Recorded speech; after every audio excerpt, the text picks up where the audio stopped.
Welcome back to State of Paranormal. I'm your host again, Demisha, I'm Jordan. and today's gonna be a true crime video. Last video was kind of weird because at the end it did not record the last 20 minutes, and that's why it cut off.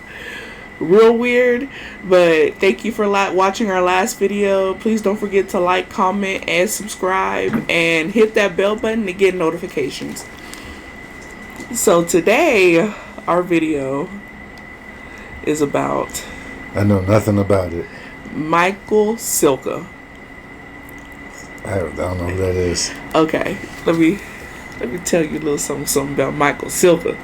Okay, so Michael was born August 20th, 1958 in Hoffman Estate, Illinois, near Chicago.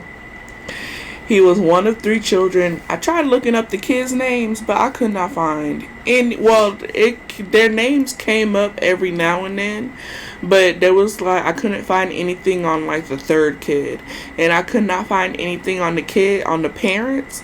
So if they want their privacy, I'm not gonna try to find them. I mean, I wouldn't want you to find me either if my name's not in it. They lived in a 2-story home in a middle-class community. At an early age, his friends and family started noticing that he is fascinated with guns and knives. Oh man, is this a school shooter? Not a school shooter, Alright. but close. Church? No, Movie theater. no, stop guessing. Oh. In 1975, Michael and another child, they were maybe 17. So they were apprehended trying to steal camping equipment and weapons from a Des Plaines Sporting Goods. Or what? It's a sporting goods. It's like a Dick's. Oh. That same year, his brother Steve and him ran away to the Canadian wilderness, only returning because they ran out of survival goods. They ran out of everything: food, water. How long were they out there? It did not say. I tried to look. It did not say. Okay. I mean, it must not have been that long. And then in 1977, before he turned 19 and graduating from high school, Michael was arrested for having an antique black powder muzzle loading rifle. So the old school rifles that you got. The musket rifles? Yeah, you got to put, not a musket. You got to put the black powder in there and then. I thought that was a musket. I thought muskets did that too. No, muskets. Yeah, they do, but muskets look different. They look they got that horn looking thing at the end. Then when was this? In 1977. Yeah. Just okay, hush. never mind. I get it. I get He it. was later arrested that same year for the same offense. He was convicted and had to pay a $100 fine. That's it. That's it. Shortly after the incident, he enlisted in the U.S. Army. Oh, Look, wow. this That's is a red my flag. opinion with people that have a fascination with weapons. They always enlist in the Army. They become police officers or security guards. Stop giving them weapons. It's crazy how thorough of a check they'll do for people going into the military, but they won't do it for cops. And then in 1981, Michael was stationed in Fort Wainwright, east side of Fairbanks, Alaska. In Alaska? Yes. Army records show that he was a rated expert marksman with an M16 rifle and a grenade launcher. Yep. He had several run-ins with military police, including an assault charge and a arrest for discharging his firearms in a barracks. So he got into a scrape with the cops. With the military police. Oh. After being discharged from the army, Michael moved back to Chicago, started working odd jobs, mostly construction. In November of 1982, he was pulled over and a police officer noticed a 44 caliber revolver, a 22 caliber semi-automatic, and an automatic pistol, and 2 knives in his car. That's yeah. A 44? Yes. That's nice. He was convicted of weapon possessions and resisting arrest.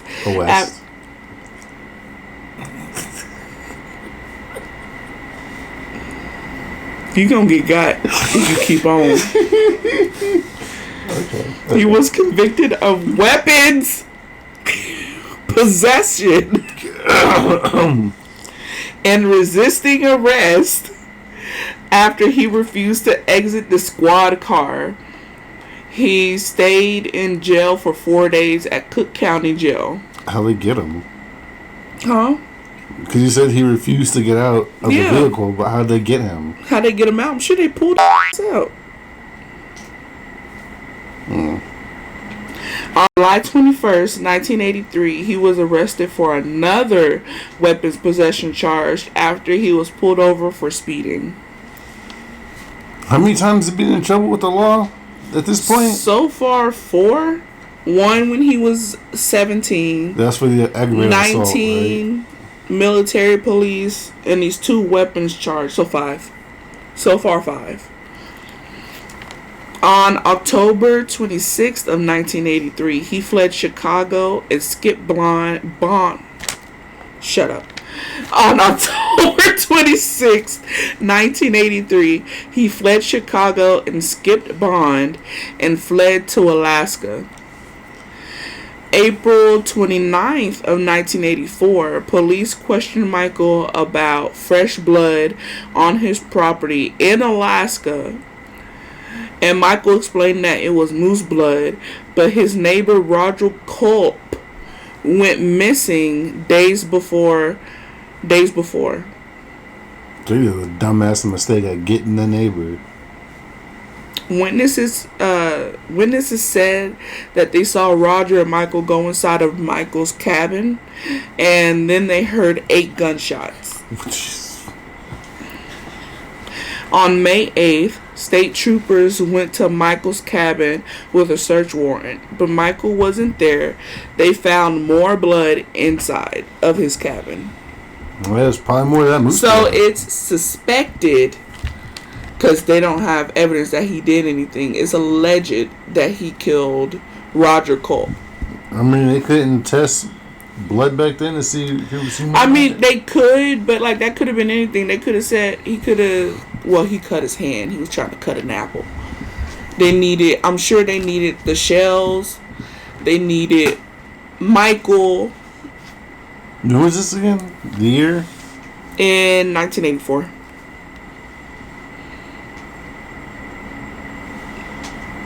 Okay, never mind. I was thinking about something else. The shit didn't come out until the 1990s, I think. Silka was next seen Monday, May 14th, 1984, in Manly Hot Springs in Alaska, with about 70 people living there at the time. Yep. That's a lot of fun. So whoever comes in, they'll know. Whoever comes out, they'll know. Yep. Silka was driving a 1974 Dodge Monaco with camping gear, guns, and also an aluminum canoe mounted on the top. The people in the town really liked him. Of course. They were impressed by his gun knowledge. Wait, what's his full name? Does it got the 3 things? Like Michael Silka. Oh. That's all I could find. I think it's Michael Allen Silka. Well, there you go. Roll of 3. People in town were impressed with his knowledge of wilderness, of hunting, of guns. They were just impressed by Michael all around. A few people noticed that 6 locals went to Boat Landing, which is where Michael was living. But the 6 locals went missing on May 17th. That's when people started noticing, hey, where's Steve? Where's our friend? I ain't seen Steve in a couple of days ever since. I forgot his name. And one of the missing people's husband gave police Michael's license plate because his wife did not come back home at all. And so troopers, when they realized he was under investigation already for the murder of Roger Culp and saw that he had all these offenses with firearms, that's when on May 19th, they sent 2 helicopters, 3 planes, and troopers' emergency reaction team. Why the planes? Because they gotta go above head. I'm sure the planes and the helicopters do different things during this time. I mean, I could see the 2 helicopters, yeah, because they're stationary, but the planes got to keep doing roundabouts. Yeah. And a helicopter was searching for Michael along the Tana River. Mm-hmm. No. Tanana? Look, you know I can't. Tanana. Tanana? Look, it's either Tanana or Tanana. I'm pretty sure somebody River. Everybody knows something. Did you just say the F word again? Damn it. It's either Tanana or Tanana. By late hours. I'm sorry. He just keeps cussing. I can't help it. By the late hours, they find Michael upstream 25 miles southeast of Manly, unarmed, on the Zitzana River. Zitzana. I think that's how you pronounce it. I'm sorry if I'm pronouncing these rivers wrong. Near Michael's canoe was a motorized boat belonging to one of his victims, Fred Burks. Yep. I thought of William Perkins. Sorry, I got off track. Oh my God. What's the chances somebody gonna be named? Okay, right. Troopers gave Michael a chance to surrender, but instead, he decided to step behind a tree and fire his Ruger 3006 caliber rifle at an airborne helicopter, penetrating the windshield and hitting 34-year-old state trooper Troy L. Duncan in the head, killing him instantly. Damn! That's a hell of a shot. And when he shot him, God, he injured Captain Donald Lawrence. Yeah. That's some Deadeye level. I'm sorry. He injured like his whole face. I don't know how bad it got because I tried looking up all these state troopers, but these are people with very common names, so I could not find them. I am sorry. And so State Trooper Jeff Hall returned fire with his M16 rifle, shooting Michael 5 times and killing him. I mean, I'm still transfixed on the plane. Okay, so he like dead-eyed that guy in the plane, and the other dude, Captain Donald. So I'm assuming it's one of those planes where one guy's in front and the other guy's higher up. Is that a helicopter? So I don't know. I thought you said plane. No, helicopter. No, they were in a helicopter. Oh, I could have sworn you said plane. But, okay, never mind. That makes more sense. Okay, cool. Got it. I understand. And so after he was killed, his remains were cremated. Mm-hmm. At his father's request, he wanted him buried at the Sitka National Cemetery. Cemetery?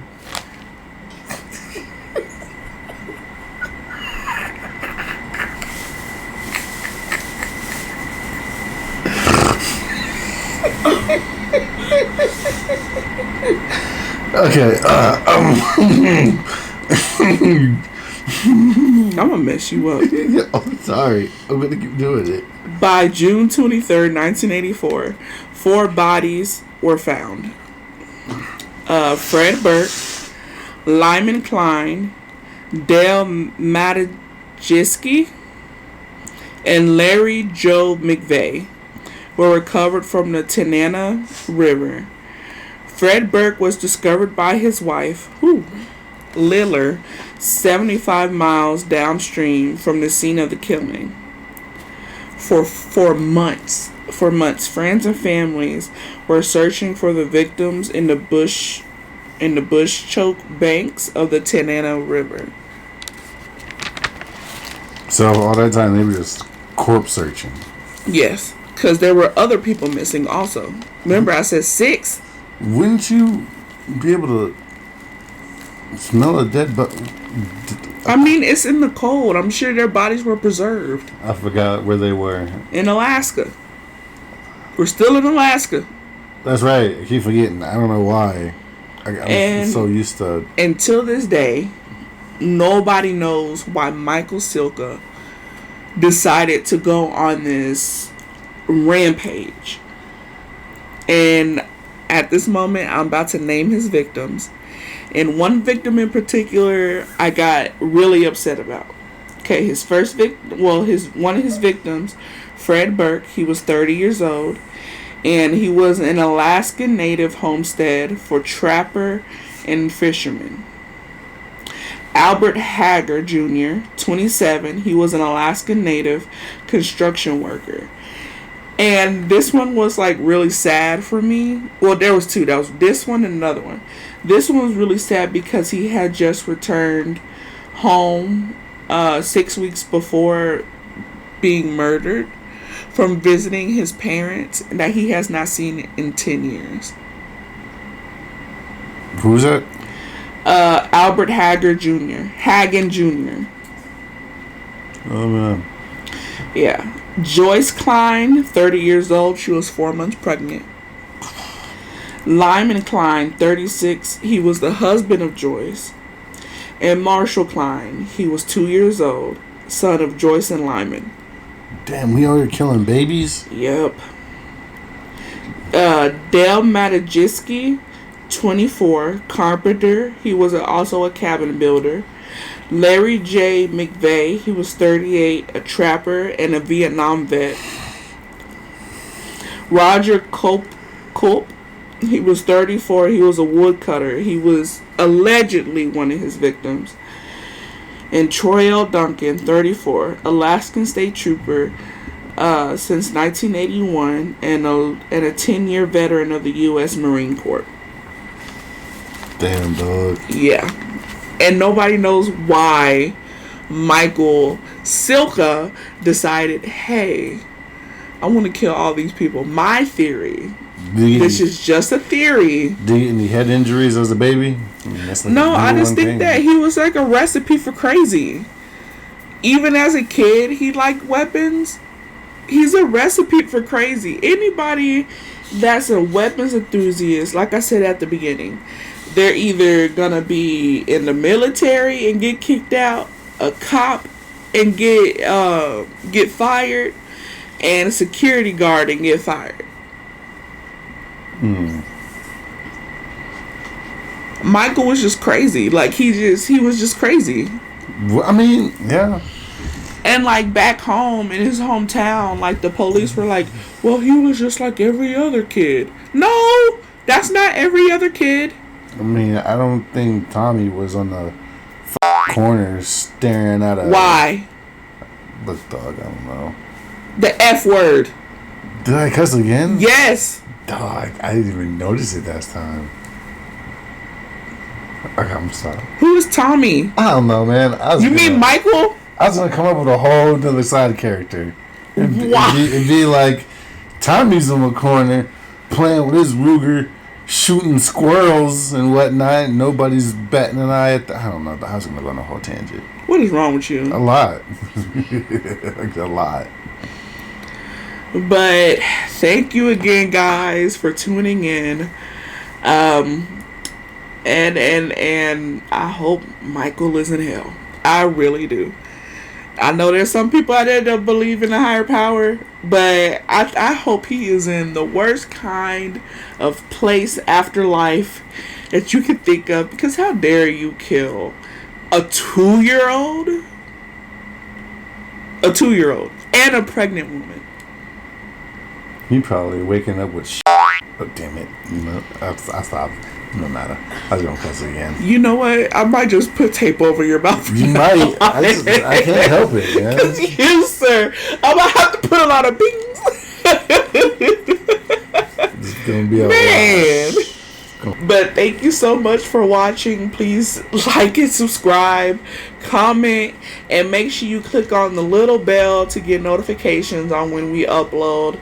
We upload every Monday. But thank you so much for watching. I guess we're the Bonnet crew now. Yeah. Enjoy your week. Have a blessed Monday through Friday. And enjoy your Saturday and Sunday. Don't get too drunk or too high. And we'll see you again next Monday. Bye. Peace.